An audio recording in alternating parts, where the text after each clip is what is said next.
When Emma sees the red friend request pop up on her screen, from the account of her best friend, Claire, who died 10 years ago, her breath hitches and the room tilts. It was a Tuesday evening like any other. The city lights of Chicago glimmered faintly outside Emma's apartment window as rain tapped against the glass. Inside, the soft hum of her computer filled the quiet.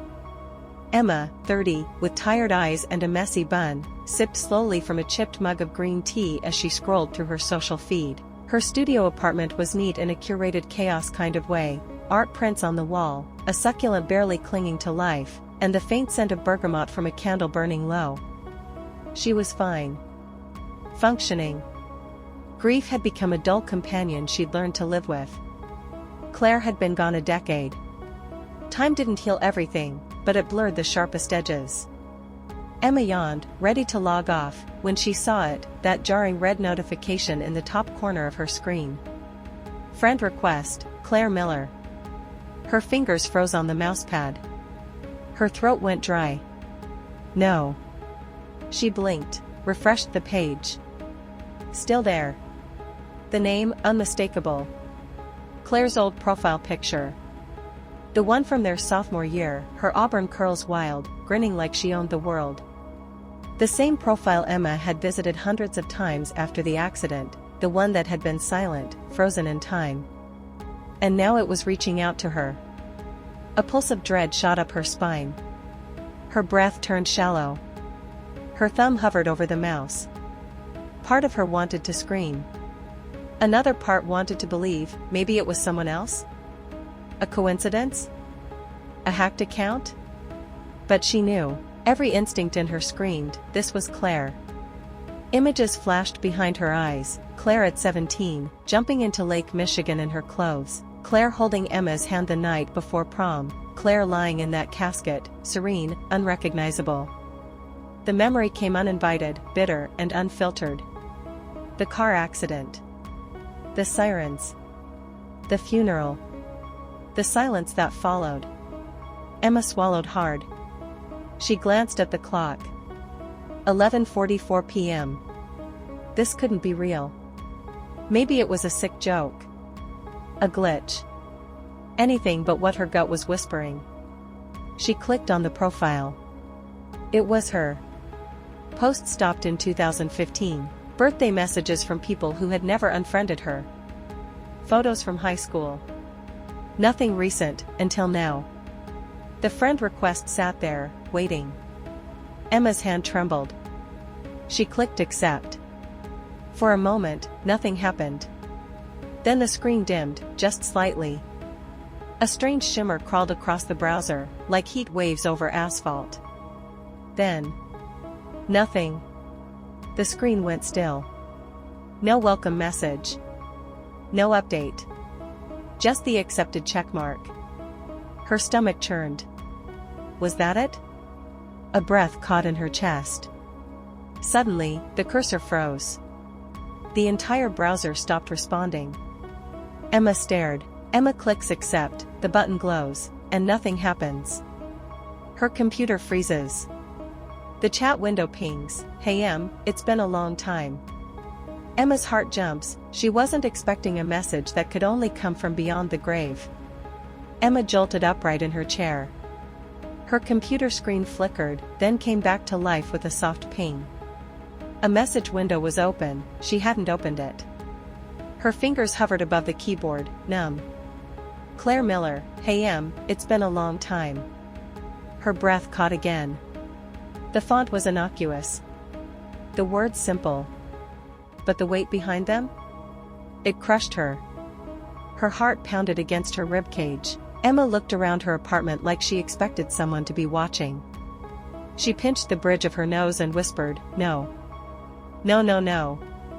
She clicked on Claire's profile again. It was still the same. No new friends added. No posts in years. Except this. She hovered over the message, unsure whether to reply. Was this real? Some kind of AI prank? Had someone hacked Claire's account? But who would do something so cruel? And why now? Emma's cursor blinked in the empty reply box. She swallowed the lump in her throat and typed one word. Emma, why? She hesitated. Then hit send. Immediately, her laptop screen glitched. The colors distorted for a moment, like a VHS tape catching, and then returned to normal. Emma's hands began to shake. Okay, she whispered aloud. Okay, this is just a hack. Someone's messing with me. She grabbed her phone, opened the Facebook app, but Claire's account didn't appear under her friend list. She searched manually. Nothing. Back on her computer, the page was still there. The message still blinking. The temperature in the room seemed to drop. Emma pulled her sweater tighter around her. The screen flickered again. Her mouse stopped moving. Then the entire laptop powered down. Just black. Emma stared at the dead screen, waiting for it to turn back on. It didn't. She reached for the power button, heart racing. Behind her, in the apartment's silence, something creaked. She froze. Emma types Y, and hits send. Her laptop flickers and powers down. In the darkness of her apartment, Emma hears Claire's voice in her head, faint, familiar, calling her name. The silence was deafening. Emma sat frozen, the laptop's blank screen reflecting her wide eyes. The room was dark except for the weak glow from a streetlight outside her window. Then, faintly, like a memory drifting up from a dream, she heard it. Emma. A whisper, delicate and unmistakable. Claire's voice. She whipped around. The apartment was empty. Her breath quickened, shallow and ragged. Stop it, she told herself. It's just your brain playing tricks. But the voice came again, softer this time. Emma, please. Emma grabbed her phone, hands shaking, and turned on the flashlight. She scanned the room. The kitchen. The bathroom. Empty. She sat back down at her desk, trembling. As if pulled by something deeper than logic, she pressed the power button on her laptop. The screen flickered to life, sluggish, reluctant, and then lit up fully. The Facebook window was still open. A new message had appeared. Claire Miller, I need you. Emma's hand flew to her mouth. Her eyes welled with tears. That phrase, Claire used to say it whenever things went wrong. Final stress, breakups, family drama. Emma had always been her anchor. And now, Emma stared at the message. What do you mean? She whispered aloud, though she didn't type it. Her head throbbed. She reached for the bottle of water on her desk and took a long sip. Suddenly, a flood of memories poured in. Claire's birthday, the last they spent together. They'd been at Navy Pier. Cotton candy, laughter, fireworks. But beneath it all, there had been tension. An argument. A betrayal Emma still couldn't fully face. I need you. The words sat on her screen like a ghost refusing to fade. She started to type, then stopped. What would she even say? The memory of the accident forced itself forward, the screeching tires, the sound of water, the impossible quiet afterward. Claire had died. Emma had cried herself into silence for weeks.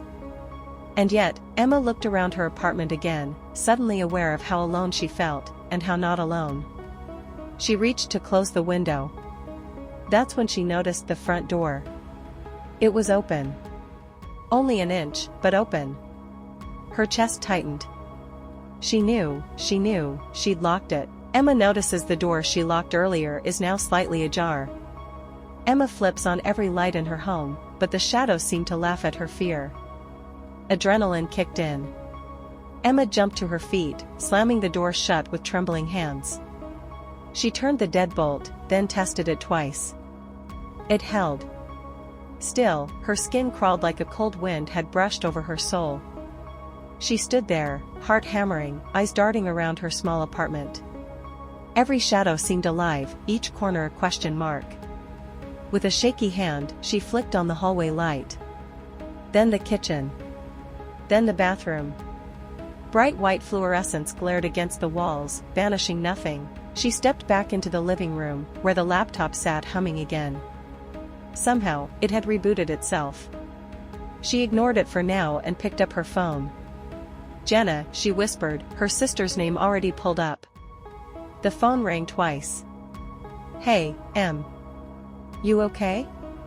It's late." Emma hesitated. "Yeah. No. I don't know.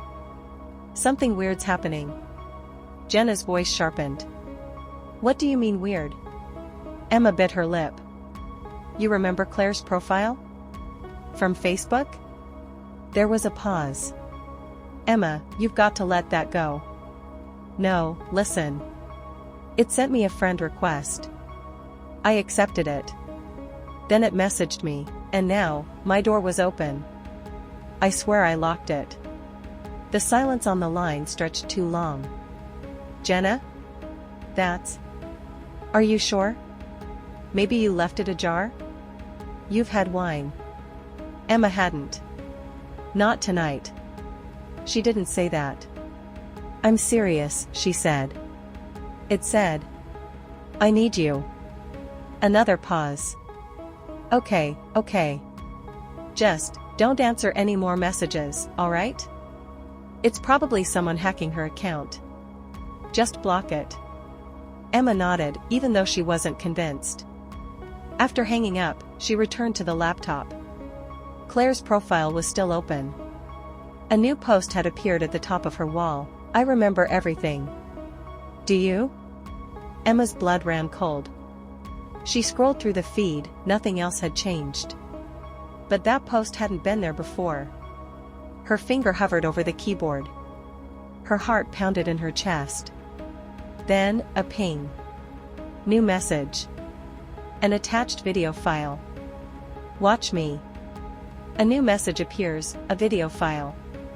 Emma clicks play. On the screen, Claire's face smiles, alive, waving. But the eyes, they're wrong. Emma hesitated before pressing play. Her fingers hovered like they were afraid of being burned. Then she clicked. The screen went black for a beat. Then the video started. Claire. Older. Maybe by 10 years. Her auburn hair was shorter, styled differently, but unmistakably hers. She sat in a softly lit room, beige walls, a large window behind her with overexposed daylight. "Hey Em," she said, waving. Her voice was calm. Pleasant. Rehearsed. Emma's blood ran cold. Claire continued, "If you're watching this, I guess that means it worked." Her tone was wrong. The smile stayed too long on her lips, didn't reach her eyes. The cadence of her speech was almost robotic. As if she were reading a script she didn't write. Emma leaned closer, squinting. "Things got messy, huh?" Claire laughed softly, eyes shifting off camera for a split second. "But you remember, right? That night. What we said. What we didn't say." Emma felt nauseous. What was this? She paused the video. Backed it up. Froze the frame. Claire's expression at the exact moment she said remember looked strained. Almost pained. Emma hit play again. "I've missed you," Claire said, smiling. "I really have. But we have to talk. There's something you need to know." The video cut off abruptly. A glitch? Or intentional? The screen turned black. Then. New post on Claire's wall, "Monday was hard. Seattle rain never stops." Emma blinked. That wasn't from 2015. That was, yesterday. Emma's hands flew across the keyboard. She checked Claire's profile. It was fully active again. Timeline restored. Posts from recent weeks, updates, photos, Claire drinking coffee in a cafe, walking in Pike Place Market. Emma's breathing turned shallow. She copied a photo's URL and did a reverse image search. Nothing. No matches elsewhere. This wasn't stolen content. These weren't fakes. Emma pulled up Claire's mom's profile. A new photo appeared, Claire with her family. Alive. Real. Recent. Emma dropped the mouse. Her world spun. Claire is alive, and never died. Emma has been living a false version of the past. Her throat closed. Her chest ached. "What the hell is going on?" she whispered. A new notification popped up. "Claire Miller is calling you." Emma's blood turned to ice. Emma receives a new message, "Can we talk?" On the screen, Claire's face smiles, alive, waving. But the eyes, they're wrong. Emma hesitated before pressing play. Her fingers hovered like they were afraid of being burned. Then she clicked. The screen went black for a beat. Then the video started. Claire. Older. Maybe by 10 years. Her auburn hair was shorter, styled differently, but unmistakably hers. She sat in a softly lit room, beige walls, a large window behind her with overexposed daylight. "Hey Em," she said, waving. Her voice was calm. Pleasant. Rehearsed. Emma's blood ran cold. Claire continued, "If you're watching this, I guess that means it worked." Her tone was wrong. The smile stayed too long on her lips, didn't reach her eyes. The cadence of her speech was almost robotic. As if she were reading a script she didn't write. Emma leaned closer, squinting. "Things got messy, huh?" Claire laughed softly, eyes shifting off camera for a split second. "But you remember, right? That night. What we said. What we didn't say." Emma felt nauseous. What was this? She paused the video. Backed it up. Froze the frame. Claire's expression at the exact moment she said remember looked strained. Almost pained. Emma hit play again. "I've missed you," Claire said, smiling. "I really have. But we have to talk. There's something you need to know."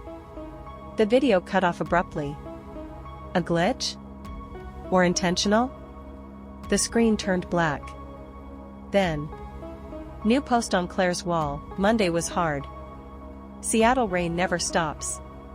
Emma blinked. That wasn't from 2015.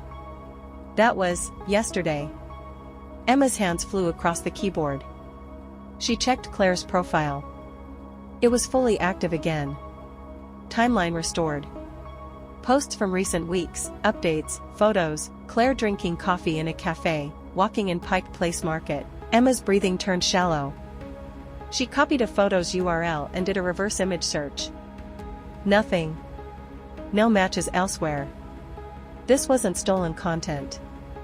These weren't fakes. Emma pulled up Claire's mom's profile. A new photo appeared, Claire with her family. Alive. Real. Recent. Emma dropped the mouse. Her world spun. Claire is alive, and never died. Emma has been living a false version of the past. Her throat closed. Her chest ached. "What the hell is going on?" she whispered. A new notification popped up. "Claire Miller is calling you." Emma's blood turned to ice. Emma receives a new message, "Can we talk?" Her heart pounds as she peeks out the window. A familiar silhouette stands under the lamppost, maybe it's just her mind. Emma parted the blinds with 2 fingers, peering out into the narrow street below. For a second, her heart stopped. A silhouette stood beneath the street lamp directly across from her apartment, tall, feminine, still. Her hair glowed red under the yellow light. Claire? Emma blinked hard, rubbed her eyes. When she looked again, the figure was gone. The sidewalk empty. She stumbled back from the window. Her body was trembling. She paced in a small circle, arms wrapped around herself. The knock at the door made her jump. No, not a knock. A soft tap. Barely audible. Emma crept toward the door and looked through the peephole. No one. She opened the door slowly. There, on her welcome mat, lay a single red rose. Her breath caught. She hadn't seen a rose like that in years. It wasn't just a flower. It was their flower, the kind Claire used to leave on her doorstep in high school when Emma had a bad day. A code between best friends. She picked it up with shaking hands.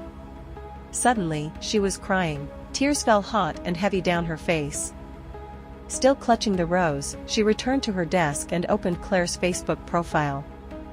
It had changed again. New photos now filled the timeline. Images of them, her and Claire, from high school and college. Some she remembered. Some she didn't. Her breath snagged in her throat. One image showed them at a dorm party Emma had no recollection of attending. Claire had her arm wrapped around Emma's shoulder, laughing. The timestamp? April 16, 2015. A week after the accident. Emma's hands trembled as she scrolled further.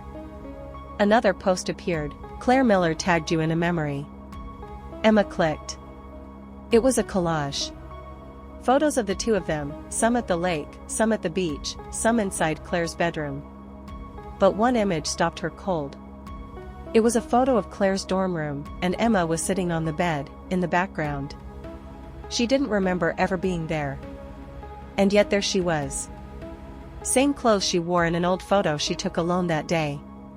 Caption, "You forgot me." A new image appears, Emma, at Claire's dorm, timestamped a week after Claire's death. The photo feels wrong, Emma doesn't remember being there.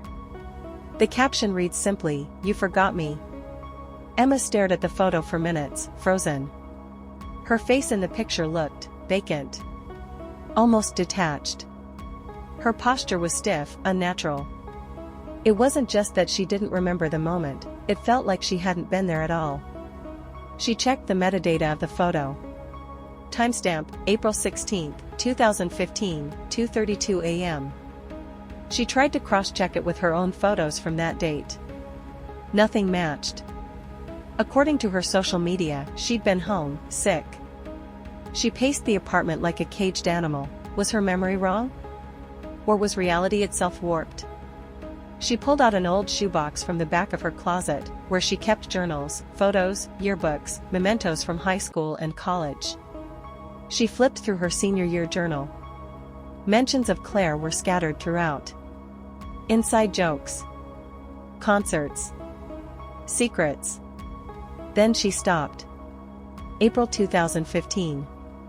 The pages were torn out.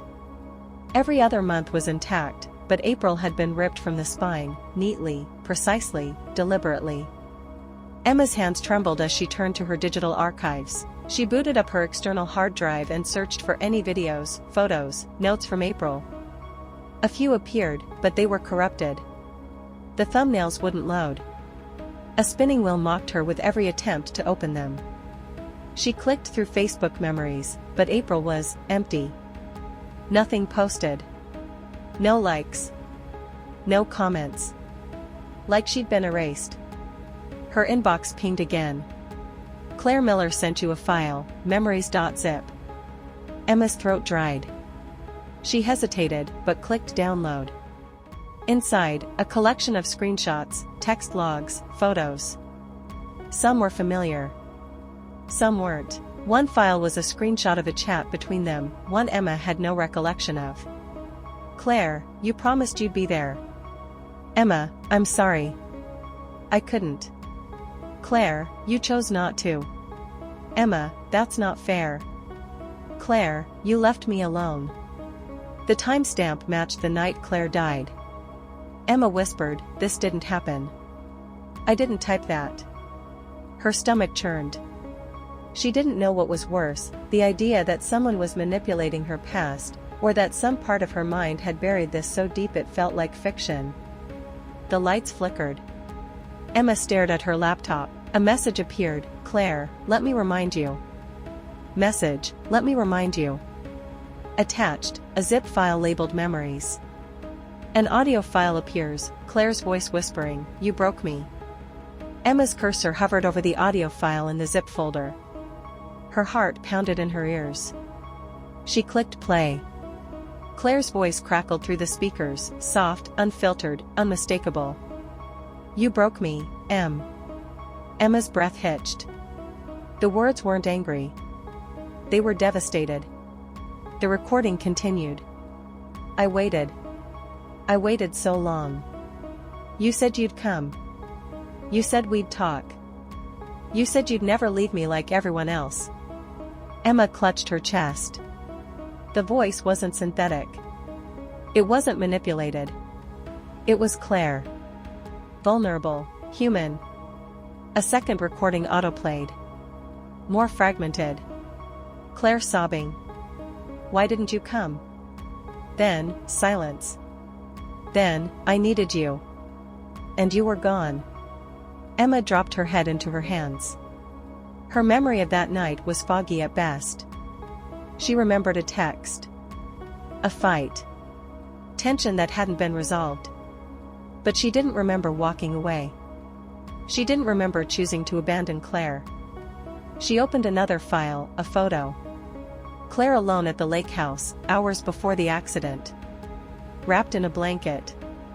Eyes red. A Word doc loaded next, Claire's unsent email to Emma. I don't know if you hate me, I don't even know if I deserve forgiveness. But please, if you can come tonight, just for a little while, I won't ask again. Emma's stomach twisted. She couldn't remember ever reading this. Had she seen it and ignored it? She replayed the recordings again. And again. She needed to hear it right. Needed to know what she'd done. Another ping. A map opened automatically on her screen. A red pen marked a familiar location, the lake house. Where Claire had died. Where it all ended. Below the map, a message, Claire, come back. Finish what we started. Emma's voice cracked in the silence. I'm sorry. But the screen had already gone dark. A map appears in her inbox, pin dropped at the lake house. Emma drives to the lake house under moonlight, remembering the laughter, and the accident. The rain followed her out of Chicago, chasing her headlights as she drove into the rural night. The GPS pin glowed like a pulse on the screen, guiding her back to the place she never thought she'd see again, the lake house. The tires crunched gravel as she pulled into the overgrown driveway. The house loomed in the dark like a memory suspended in time. Its paint was faded, windows smeared with dust, porch light long dead. Emma stepped out of the car, soaked instantly. The scent of pine and wet earth dragged her back 10 years in an instant.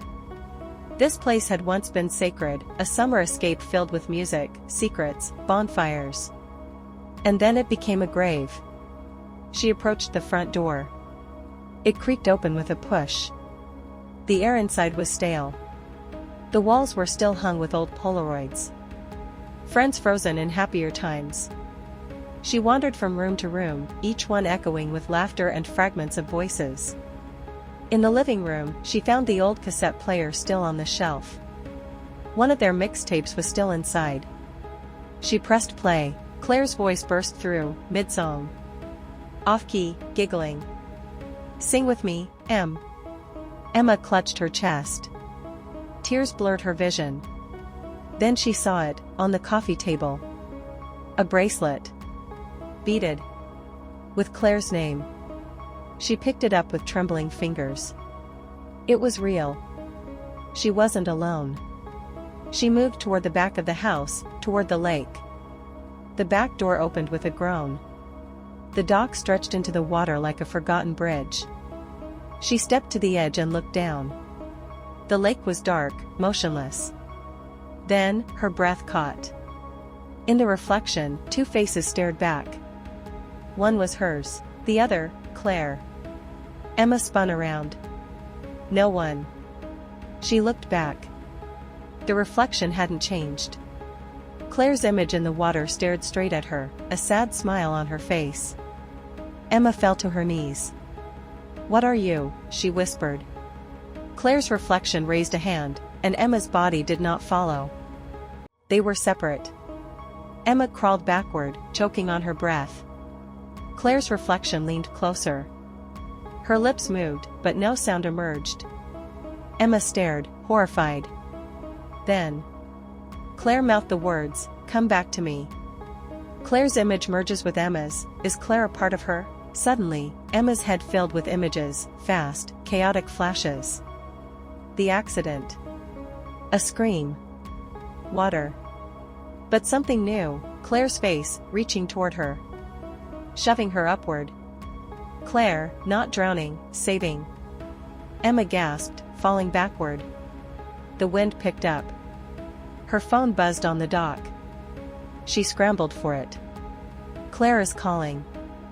Emma hesitated, then answered. The line buzzed with static. Then, Claire's voice. Soft. Clear. You can't run anymore.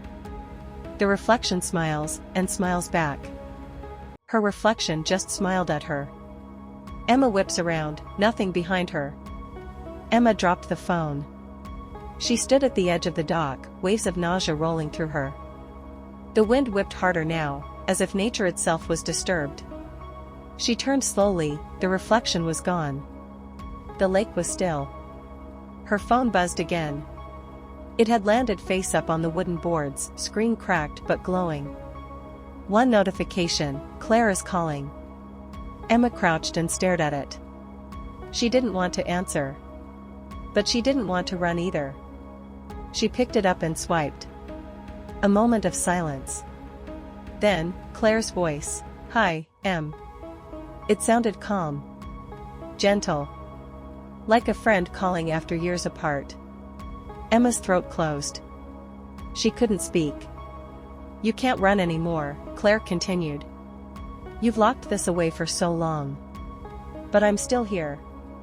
Emma whispered, what do you want from me? You know what I want. No, Emma said. I don't. I don't know what's real anymore. Claire's voice softened, as if sad. Then let me show you. Emma's knees buckled. She sat down right there on the dock, rain soaking through her jeans. I'm sorry, she whispered. I wanted to come. I swear. I didn't know what to say, you were so angry. The static returned on the line. Then Claire's voice, almost a whisper, said, you weren't afraid of me. You were afraid of the truth. Emma flinched. Before she could respond, the call ended. The phone screen turned black. She held it to her chest and sobbed. From the house, the music started playing again, the old cassette.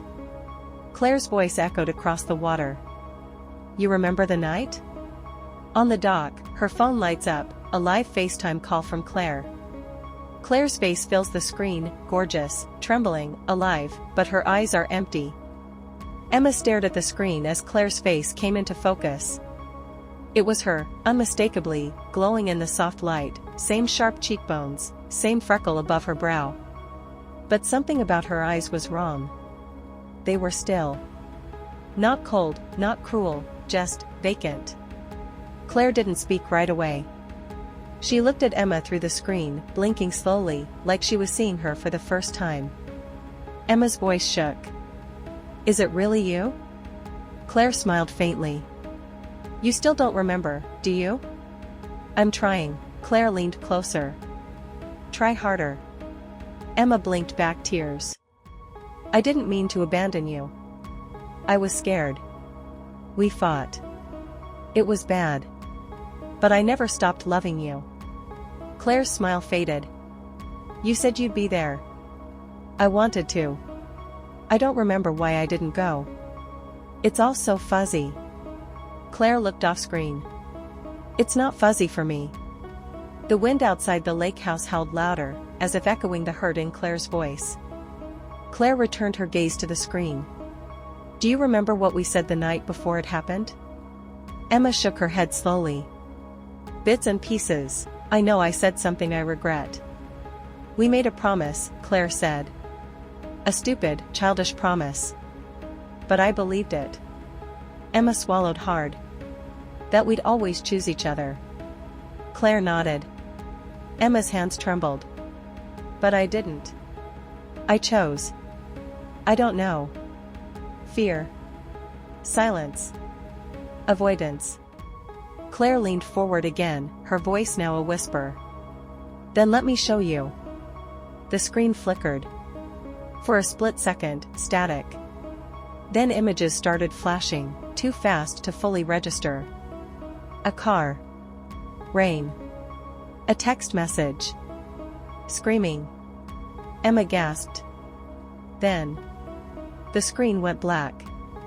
The FaceTime call ended, and Emma was left staring at her own reflection. "Claire, let me show you." The screen flickers and goes black. Flashback bursts, the accident, the car, Claire's body in the lake, but Emma doesn't see her, she sees someone else behind the wheel. The blackout didn't last long. Emma's screen powered back on, but something had changed. The desktop was gone. Instead, an autoplay video flickered into motion, a montage of fragmented memories. Her mind pulsed with pain. These weren't videos she'd recorded, but they played like POV footage. Scenes she didn't consciously remember.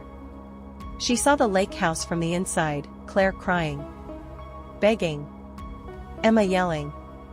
Then a car. Night. Rain hammering the windshield, she was driving. Not Claire. The car swerved. Tires screeched. The edge of the lake rushed toward them.